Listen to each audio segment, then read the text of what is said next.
Hey everybody, it's Jason Blaha here, and I'm just sitting here drinking my morning coffee, getting ready to get my day started, get my squat on.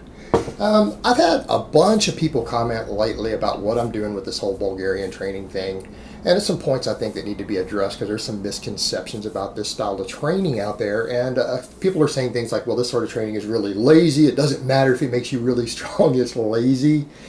And then you have people who are like, well, the volume's too low, there's no way you can make gains on it. And all this other nonsense. And I think this is stuff we need to address. And also, people need to be aware, this isn't something I started doing recently. If you guys recall years ago, multiple times over the years, I endorsed this style of training. Right? There are people who are like, oh, Bugenhagen has made it popular. No, he really hadn't, guys. And I like Eric. I think he's got a really good channel, and I think he's a really smart guy as far as lifting goes. I think he's got a lot of good information. But he didn't popularize this training. He absolutely didn't. There are way, way more well-known people who promote this. I could think of at least 5 people off the top of my head who promote this style of training who are more famous than he is. He didn't bring it back. And I know a lot of his followers don't want to hear that, and it doesn't mean he's not putting out good information, because he is. I mean, he's strong, he's jacked, he knows how to train, right? We're not going to argue with that. I think it's pretty obvious at this point. But no, he didn't popularize it on YouTube. He's not the largest YouTube channel to promote it. I've promoted it. Hell, Mike Rashid promoted it for a little while. Omar Issoff has promoted it before Eric was talking about it, guys. So come on. You guys need to drop that whole idea. And in fact, I was doing squatting every day 4 years ago, and I even talked about and made a video showing it. I was demonstrating for a whole month. I deadlifted every day. You guys recall that? Deadlifted every day for a month on this channel when I had a home gym living abroad. So back to the point of it, as far as it being lazy, that's absolutely absurd. That also comes with this whole bodybuilder mindset that what you do has to be masochistic, that if you're not just getting a pump and you can't walk the next day after your leg day, that you're not training hard and you're lazy. And I'm sorry guys, training is about getting results, not necessarily how much effort you put in. Hopefully most of you out there are training because you have specific goals in mind and you want to reach those goals as effectively as possible. In my case, I want to maximize my strength. I want to be really, really good at about 6 or 7 basic lifts to the point to where when we go look at a chart, I want to be at the elite level on them. All right, that's my goal. That's my goal. And if this protocol gets me there, why would it matter if someone thinks it's lazy? Like, I mean, seriously, that's absurd.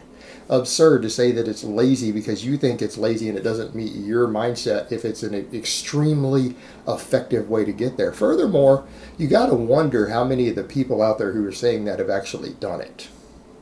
Because I can tell you right now, squatting even to like a daily minimum, that's a relatively heavy training max for you every day. These guys who are calling it lazy, I would invite them to try it for a month. That's what I would invite. Go in, get your baseline determined. Go do 3 big lifts every day. 3 big lifts every day up to a training max. To a relatively heavy single every day. And I think what people are going to find is that fatigue management becomes a big deal. And I think people who try to do this, who are calling it lazy, when they get about 2 weeks in, and the way their legs and stuff feel till they adapt to it, they're going to be like, oh, maybe this isn't as lazy as I thought it was.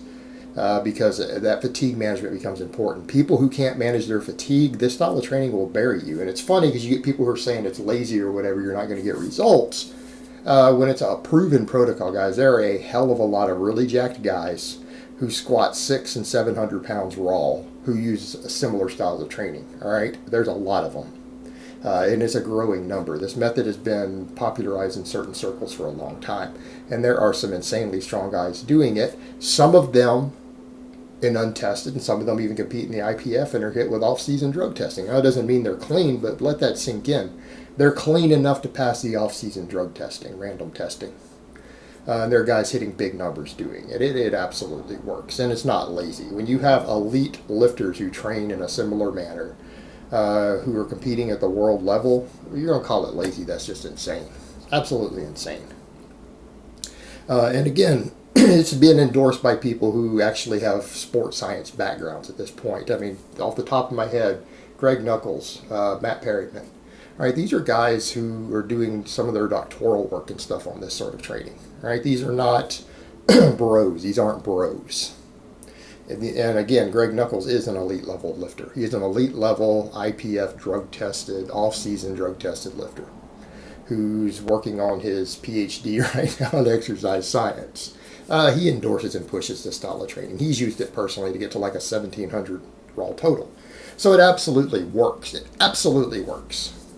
And to call that lazy is insane. Now, as far as people saying there's not enough volume, again, people aren't understanding the relationship between tension and volume.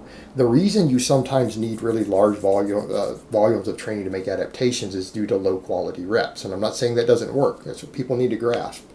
When you start reeling it in and we start looking at it, low reps, even with less total reps per week, can produce just as much hypertrophy as hypertrophy work. And people need to step back and assess, well, could you just add more volume to it? Of course you can. And what people need to realize is there is a cumulative fatigue, and this is a very high tension level of training.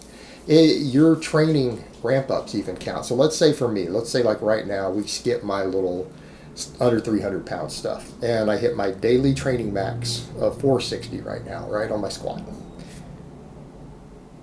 That 375, I get 7 reps with that every week, then 7 reps with the other. The same thing. I mean, if I'm bench pressing 6 days a week, and now I'm starting to rotate in and do more chin-ups, more strict pressing, that stuff starts adding up. There's an accumulated amount of work, and still on all these lifts, if you're getting 6 or 7 peak training maxes or your daily minimums every single week on multiple big lifts, you're getting an accumulation of work. And what people need to remember, those final reps when you hit failure on a 10 rep set are where you start hitting the highest upper threshold muscle fibers, right? Those lower reps in the sets are not giving you enough fatigue to reach the upper threshold fibers. When you're training in this style, every single rep that you are doing is recruiting the same upper threshold muscle fibers that you're getting on the last rep or two of, say, a 10 rep set to failure.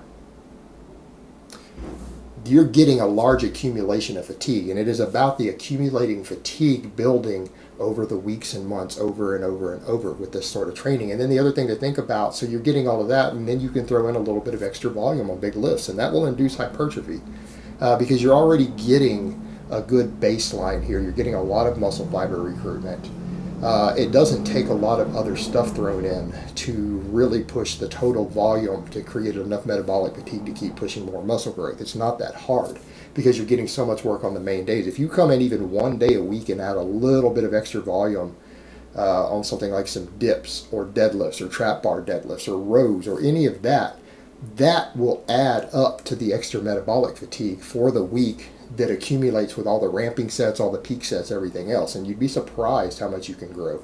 And there are people who train this way who, again, are extremely jacked, extremely strong, who either do stuff like adding a little extra volume with other stuff, or they do a little bit of back off work as they're able to handle it. And they are growing. They're growing. And I think people are getting too caught up in the whole volume in of total tonnage. And I'm not saying total tonnage doesn't work. It absolutely does. It causes that muscle growth. There's no doubt about that. But with this, you're dealing with, yes, less total volume, but you're dealing with a much, much higher quality reps in terms of total tension and muscle fiber recruitment with the volume that you're putting in.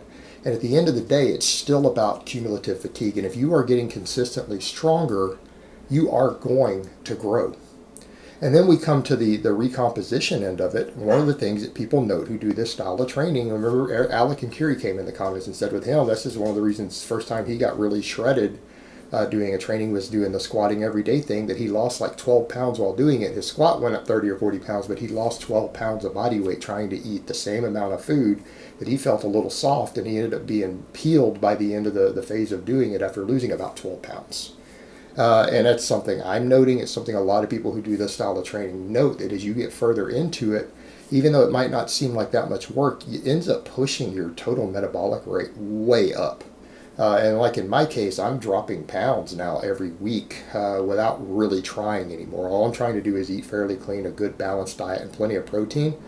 Not tracking, I'm still eating till I'm satiated every night. And my scale is slowly coming down. Because I think at a certain point, on a style of training like this, you will start losing body fat unless you're already really lean. It's hard to maintain body weight unless you're going to go eat a bad diet where you're overeating junk food. And I'm even finding that to be the case. Me, with my insane appetite, me as someone who doesn't lose fat very easily, I'm actually finding that I'm training through my calories, and my recovery time, just trying to recover from all of this stuff every day, is taking pounds off of me. All right, guys, but that's really all I have to say on that today. I hope it's been informative, and I will talk to you guys next time.